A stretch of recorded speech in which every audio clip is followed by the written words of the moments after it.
नमस्कार. महासागरच्या खरीखरीमध्ये मी सुजाता आपले स्वागत करते. काल दिल्लीच्या निवडणुकीत काँग्रेस पक्षातर्फे राहुल गांधी यांनी प्रचाराचा आरंभ केला. त्यापूर्वी गेल्या 2-3 महिन्यांपासून आम आदमी पक्षाचे सर्वेसर्वा माजी मुख्यमंत्री अरविंद केजरीवाल यांच्या प्रचाराचा धूमधडाका सुरू आहे. आपचा चेहरा अरविंद केजरीवाल आहेत. गंमत अशी आहे की सर्व देशभर ज्या पक्षाचा डंका वाजतो आहे त्या भारतीय जनता पक्षाजवळ दिल्लीत चेहराच नाही. त्यामुळे आता पंतप्रधान नरेंद्र मोदी यांनी दिल्लीची कमान आपल्या हाती घेतलेली आहे.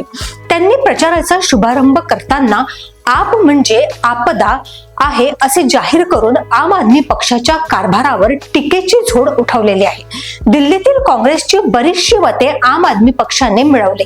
अण्णांच्या आंदोलनाचा खराखुरा फायदा दिल्लीमध्ये कोणी उचलला असेल तर त्यांचे नाव केजरीवाल आहे. सत्तेवर येण्याआधी त्यांनी बरीच मोठी आश्वासने दिलेली होती. कोणताही पक्ष दिलेली भरमसाठ आश्वासने पूर्ण करू शकत नाही असा आपल्या सर्वांचाच अनुभव आहे. केजरीवाल दिल्लीमध्ये 500 आदर्श शाळा निर्माण करणार होते, पण ते 80 शाळांच्या वरही जाऊ शकलेले नाहीत. केजरीवालांना इतरही अनेक आश्वासने पूर्ण करता आलेली नाहीत. केंद्र शासन आपल्याला काम करू देत नाही हा त्यांचा आरोप मान्य करण्यासारखा नाही असेही नाही, पण जनतेला आश्वासनांची पूर्तता हवी असते.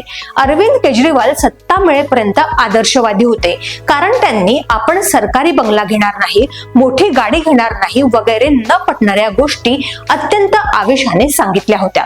मात्र सत्ता हाती आल्यावर ही सर्व आश्वासने पूर्ण करता करता त्यांच्या नाकीनऊ येऊ लागले होते.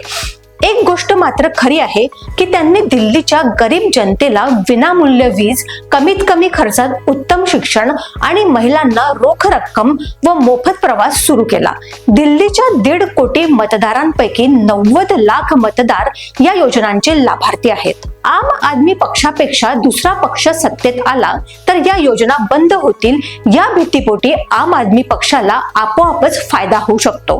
काल काँग्रेस नेते राहुल गांधी यांनी जे विश्लेषण जनतेसमोर सादर केले आहे त्यात त्यांनी आम आदमी पक्ष आणि भारतीय जनता पक्ष दोघेही एकाच नाण्याच्या 2 बाजू आहेत असे म्हटलेले आहे. हे सर्व सांगताना अत्यंत प्रभावशाली शब्दात त्यांनी जनतेला समजावून सांगितले. त्यासोबतच अदानी, अंबानी काय, जातीय जनगणना काय किंवा संविधान आणि संविधानाचे रक्षक काय अथवा सर्व धर्म समभाव काय यावर त्यांनी जोर दिला. आजच्या घडीला 15 वर्षांपूर्वी सत्तेवर असलेल्या काँग्रेसला दिल्ली शहरात जनतेसमोर दाखवण्यासाठी एकही चेहरा नाही ही वस्तुस्थिती आहे. सध्या काँग्रेस पक्षात अनेक घरभेती बसलेले आहेत. राहुल गांधी यांनी कितीही तळमळ दाखवली तरी काँग्रेस पक्ष आज तरी मैदानात आहे असे अजिबात वाटत नाही. मात्र राहुल गांधी यांनी जोर लावला आणि आपने पळवलेली मते काही प्रमाणात मिळवली किंवा स्वतःकडे वळवली तरी त्याचा फायदा भाजपला मिळू शकतो. अरविंद केजरीवाल यांना तीच मोठी भीती आहे. राहुल गांधी यांनी ज्या पद्धतीने भारतीय जनता पक्ष आणि आम आदमी पक्ष यांना एकाच नाण्याच्या 2 बाजू ठरवीत जो हल्लाबोल केलाय त्यामुळे केजरीवाल यांचे अस्वस्थ होणे स्वाभाविक आहे. तसे पाहिले तर राहुल गांधी यांनी आपल्या भाषणात कुठेही सभ्यतेची मर्यादा ओलांडलेली नव्हती, पण केजरीवाल म्हणतात की आपण राहुल गांधी यांनी दिलेल्या शिव्यांना उत्तर देणार नाही. राहुल गांधी यांनी काही प्रश्न विचारलेले आहेत त्याला शिवी समजून केजरीवाल उत्तर देणार नाहीत म्हणजे त्यांच्याजवळ त्या विचारलेल्या प्रश्नांसाठी ठाम उत्तरच नाही असे दिसून येते. काँग्रेस पक्षाला किती जागा मिळतील किंवा जागा मिळणार नाहीत हे खुद्द काँग्रेस पक्षालाही ठाऊक नाही. एक गोष्ट मात्र तुम्ही नक्कीच लिहून ठेवा, अरविंद केजरीवाल यांनी काठावरील बहुमत मिळवले तर केव्हाही ऑपरेशन लोटस होऊ शकते. काँग्रेसने 10-12 जागा जिंकल्या तरी टेकूशिवाय केजरीवाल यांना स्थिर सरकार देता येणार नाही. ही केजरीवाल यांच्या विधानाच्या संगमरवरी दगडावरील काळी रेष आहे. कदाचित म्हणूनच केजरीवाल गप्प बसले असावेत. दिल्लीच्या दुरंगी सामन्यात तिसरा कोण असेल, काँग्रेस असेल किंवा नसेल किंवा निकालामध्ये आपचे गणित कसे बसेल हे फेब्रुवारीच्या पहिल्या आठवड्यातच कळू शकेल.